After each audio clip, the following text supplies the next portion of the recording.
Bom dia, prof! Você já ouviu falar na taxonomia de Bloom? Muitas escolas têm usado essa metodologia e ela é mais simples do que esse nome parece. Hoje eu vou te mostrar como aplicar a taxonomia de Bloom de um jeito real, simples e possível. Fica comigo!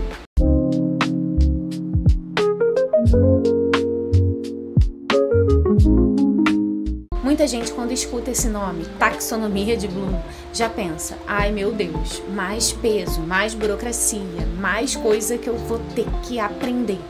Porém, se você entender basicamente o que é a taxonomia e como aplicar ela, você já vai conseguir, de alguma forma, pensar num roteiro, em uma estrutura para sua aula, que pode, inclusive, te ajudar muito na questão da otimização do seu tempo. Então, a ideia é que você use esse modelo como uma espécie de roteiro. E ali, você não vai ficar só jogando conteúdo nos seus alunos sem um embasamento por trás. Sem organizar a experiência do aluno, a gente acaba tendo muito mais dificuldade de conectar, de engajar e principalmente de sentir que essa aula foi de fato um aprendizado. E aí vamos descomplicar essa taxonomia de Bloom? Basicamente é uma pirâmide de aprendizado e ali você tem algumas ideias para que você siga um planejamento da sua aula. Então você pode começar lembrando de algum conteúdo ou de algo que você já trouxe para eles, algum contexto ou inclusive algum comentário importante que seja pertinente com a sua matéria daquele dia. Depois você vai para a segunda fase, que é compreender. Então a gente vai ver se esses alunos entenderam esse conteúdo, esse comentário ou até esse objetivo que você trouxe para eles.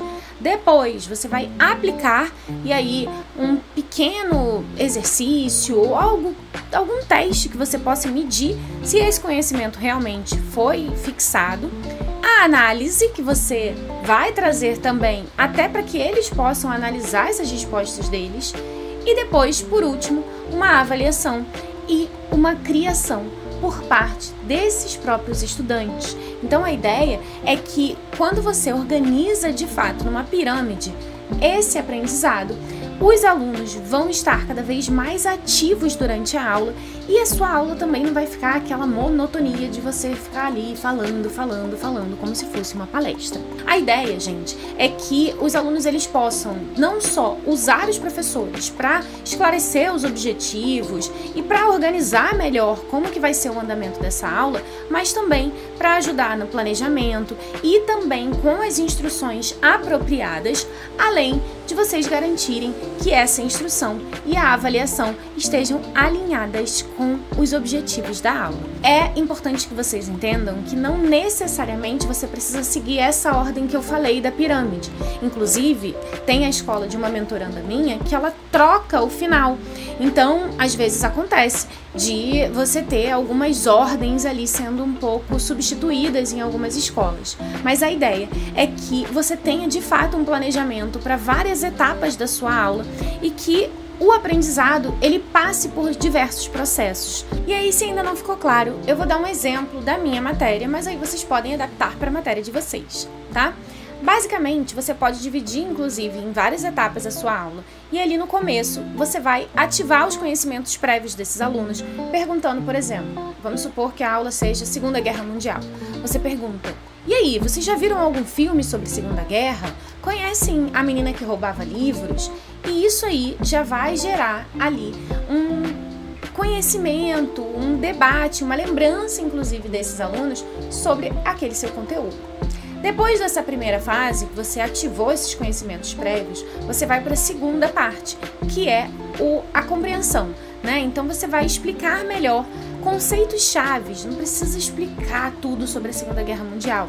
Você vai trazer, por exemplo, a ideia de nazifascismo, você vai trazer a ideia de governos autoritários e você pode trazer algumas ideias-chave que são importantes para que você traga esse conteúdo, que no meu caso, eu tô falando aqui da Segunda Guerra Mundial, mas você pode trazer sobre o conteúdo que for e aplicar a taxonomia. Depois, você faz uma atividade em grupo E aí deixa de fato que esses alunos respondam juntos a perguntas sobre a Segunda Guerra e sobre esses conceitos que você acabou de apresentar para eles. Ao final, você pode pedir para eles criarem um projeto que de alguma forma mostre tudo que eles acabaram de aprender. Então, eles podem criar uma carta imaginária de um civil que participou dessa guerra e o que ele sentiu ali, como que era o dia a dia dele, quais eram as principais questões que estão envolvidas na vida desse civil que tem relação com essa guerra. E aí, ali você começa a perceber cada vez mais como que foi feito esse aprendizado nos seus alunos. Depois que eles leram essa carta para você e aí você já viu mais ou menos como que você pôde medir esse aprendizado até agora, você pode fazer um projeto final com um resumo, inclusive, que tente de alguma forma trabalhar e fazer com que eles próprios também criem um exemplo de como entender melhor aquele conteúdo. E aí você pode propor um mapa mental. E ali eles vão produzir algo que diga sobre aquele conteúdo que eles aprenderam, mas com os pontos principais que eles precisam recordar depois. Você não precisa ser a professora perfeita e nem ter uma ideia super genial para cada aula. A ideia é que vocês tragam de fato estratégia e que a aula de vocês tenha um começo, um meio e um fim e um planejamento muito bem estruturado. A taxonomia de Bloom é só um exemplo que vocês podem usar e que pode ajudar de fato nesse processo de organização da aula de vocês. E não só isso, mas também de colocar esses alunos como mais protagonistas no ensino-aprendizagem deles. Espero que tenha ficado claro. Se não ficou, deixa aqui nos comentários, que de qualquer forma aqui é um espaço pra gente aprender cada vez mais. Já me segue no @mais.didática, curte esse vídeo e me conta qual dessas etapas você acha que precisa desenvolver mais na sua aula hoje. Bom, eu vou adorar conhecer mais sobre você. Deixe um recado lá no Instagram pra mim e já se inscreve aqui no nosso canal porque vem muito mais vídeo pra vocês. Até a próxima!